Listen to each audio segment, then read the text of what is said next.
Hello les amis, j'espère que vous allez bien. Aujourd'hui nous sommes partis pour une vidéo tutoriel où nous allons voir comment configurer l'accès à un équipement MikroTik. Donc ici nous sommes partis dans un lab où nous allons voir comment configurer l'accès à un équipement MikroTik en interface graphique. Donc on va le voir en interface graphique. Donc quand je parle d'accès ici nous sommes d'accord que depuis que nous fonctionnons, ici ça utilise le mot de passe, le login par défaut qui est admin sans mot de passe. Donc si quelqu'un se connecte dans le même LAN que moi, il peut actuellement se connecter même à l'équipement et être en même temps connecté que moi et faire certaines choses qui vraiment ça ne m'intéresse pas ou bien.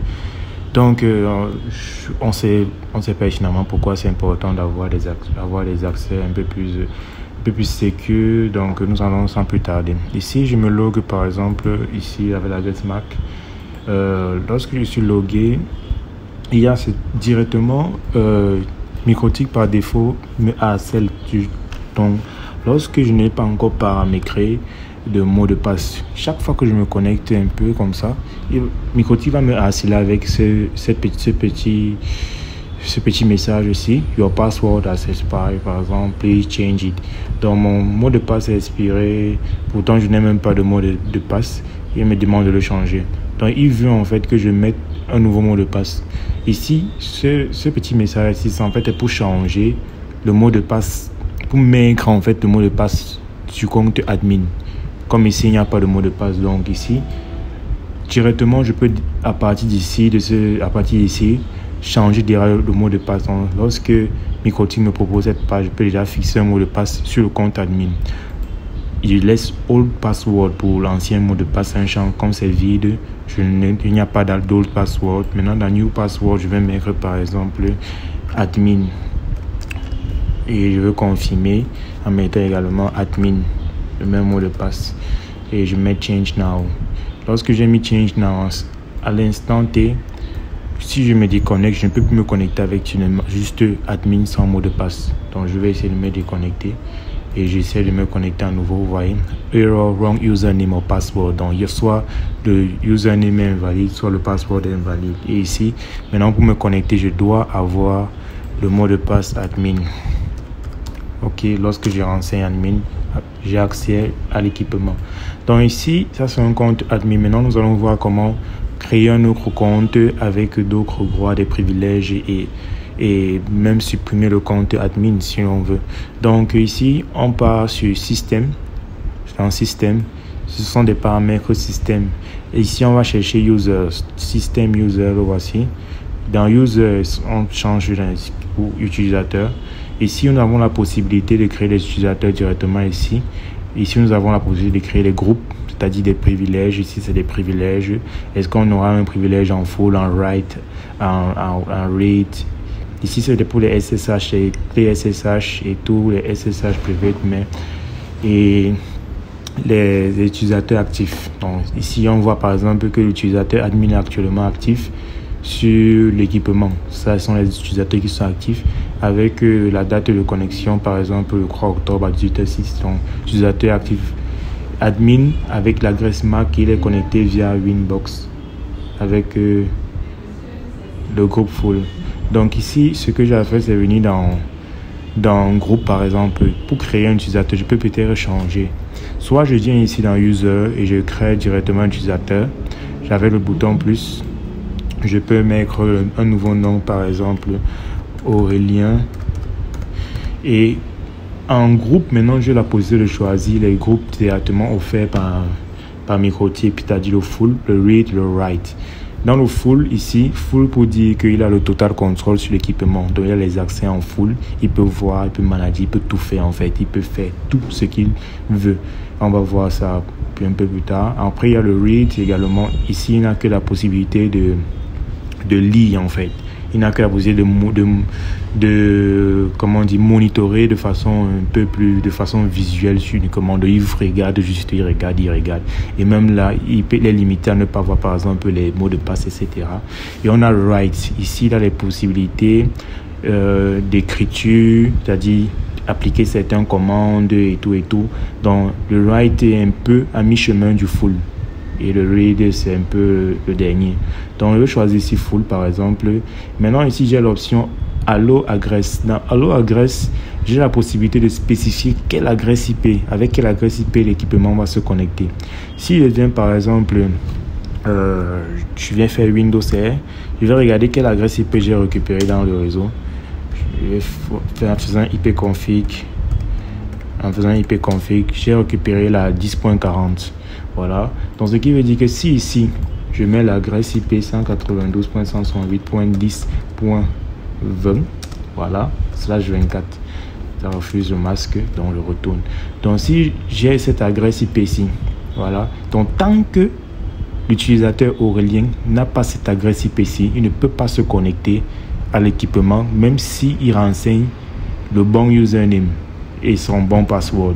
Donc ici, je peux mettre le password aussi. Je vais mettre 1, 2, 3, 4, 5. 1, 2 pour la vidéo, 1, 2, 3, 4, 5. Mais je vous invite toujours à mettre les vrais mots de passe vraiment aussi.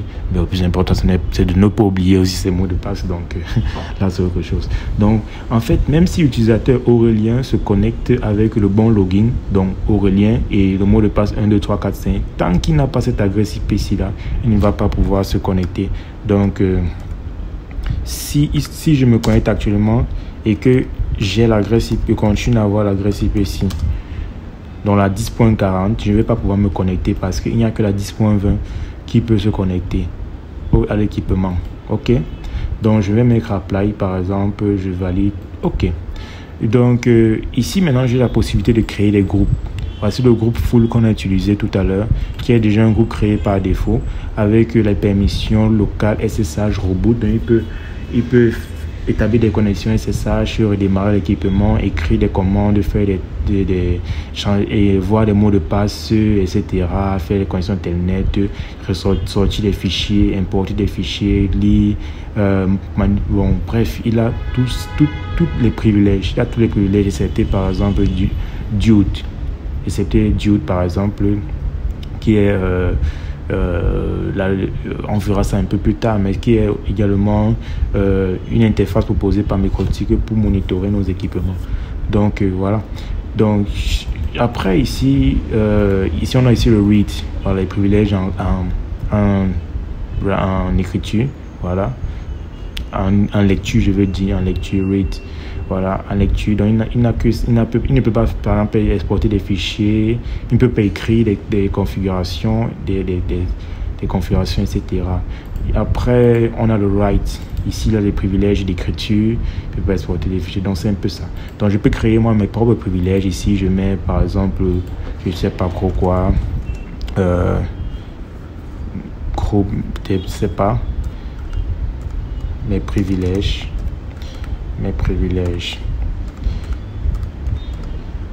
Ou je laisse juste comme ça, groupe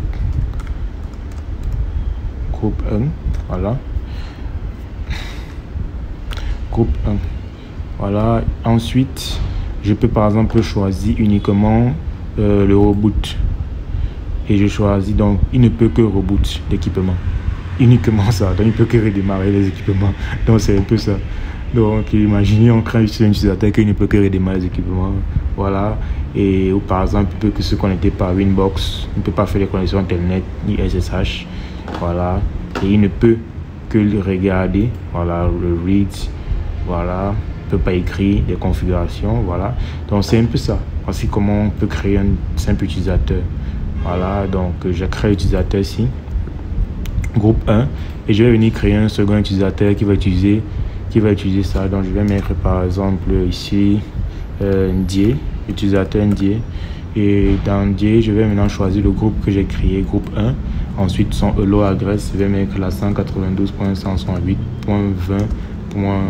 Je sais pas, j'ai quelle adresse ici dans le réseau, j'ai la 10.40, voilà, la 10.40. Donc ici je vais mettre la 10.40 par exemple, 10.40.40. Donc, et je vais mettre maintenant son password 1, 2, 3, 4, 5 également 1, 2, 3, 4, 5. Donc là, en principe, l'utilisateur NJ peut se connecter avec uniquement cette adresse IP 10.40 qui est l'adresse IP que j'ai dans le réseau. Mais l'utilisateur Aurélien ne peut pas se connecter avec cette adresse IP. Donc, je peux par exemple fermer la session. Je ferme la session. Je viens maintenant. Si j'essaie de me reconnecter avec admin, bon, on peut changer. On peut supprimer le compte admin directement également. C'est important de le savoir. Donc, je peux venir ici. Soit je désactive, soit je peux supprimer ici en venant sur remove. Mais je vais juste désactiver, voilà, comme ça, et désactiver, là il n'est plus utilisé, voilà, et donc ça veut dire qu'actuellement je ne peux pas me connecter avec le compte admin, vous voyez, wrong username or password, donc je peux me connecter soit uniquement avec Die, soit avec le compte Aurélien, donc, sauf qu'avec le compte Aurélien, on va mettre Aurélien, et on va mettre le mot de passe 1, 2, 3, 4, 5, avec le compte Aurélien, je ne peux toujours pas me connecter, tout simplement parce que ça a pris. Ça veut dire que le hello adresse n'a pas tenu compte de mon adresse IP en fait. Il n'a pas tenu compte de mon adresse IP. Normalement, il devait me connecter uniquement avec cette adresse IP et rien d'autre. Donc, j'essaie de voir. Essayons un peu de voir ce qui se passe. Essayons un peu de voir.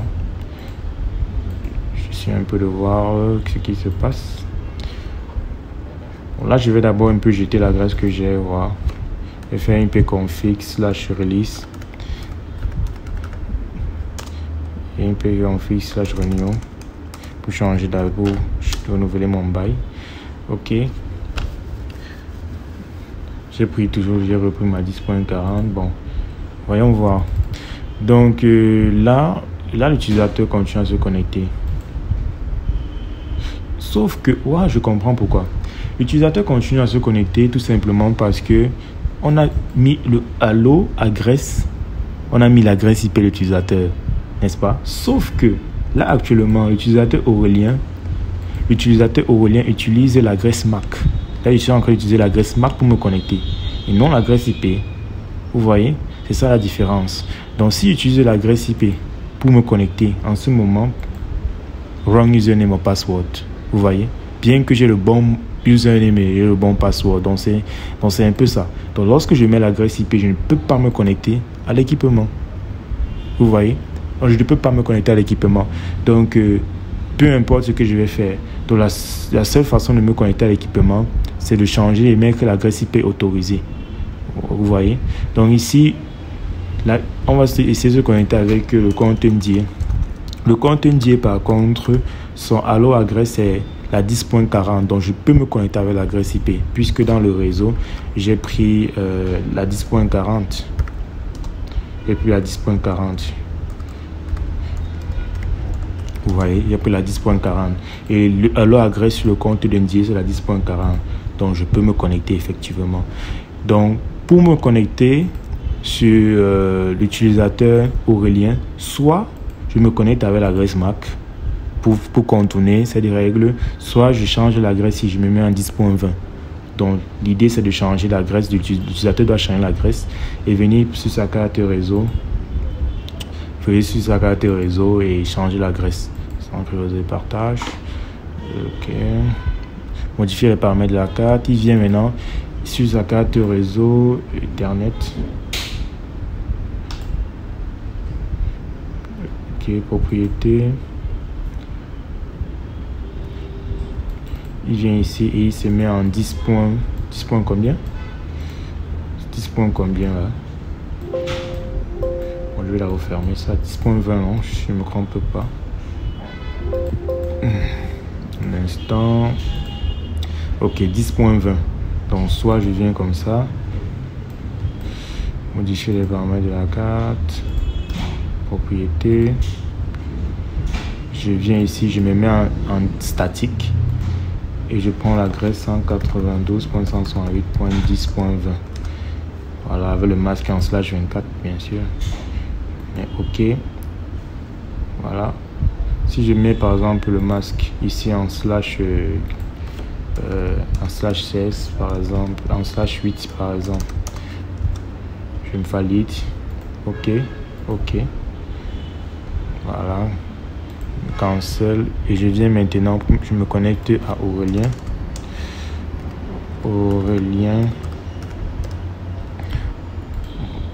voir.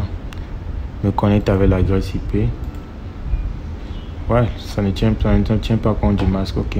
C'est bon à savoir. Donc même si comme j'ai le masque en slash 8, bien que ici c'est une adresse dans mon réseau qui est normalement en slash 24, mais si on vient à IP adresse, on regarde la 10, le réseau en 10, je suis en slash 24. C'est vrai, mais le routeur ne comprend pas en fait que je suis en slash 24 au niveau des utilisateurs. Au niveau des utilisateurs, il comprend juste l'adresse IP, donc que j'ai pris l'adresse IP, lui c'est tout ce qui l'intéresse. Donc voilà comment on manipule les utilisateurs.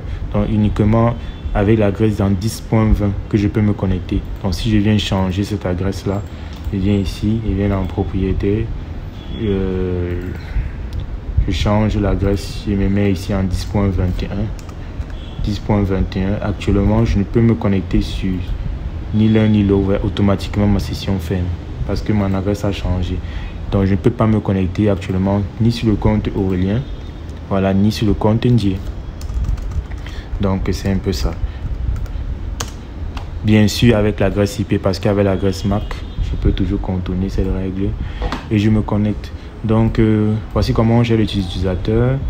On gère les utilisateurs dans Microtik également. Donc si vous avez des questions, n'hésitez pas à poser vos questions, vos préoccupations. On va essayer de voir. N'hésitez pas à liker, à mettre un petit pouce bleu si vous avez apprécié la vidéo. On se dit à la prochaine pour d'autres vidéos. Ciao les gars.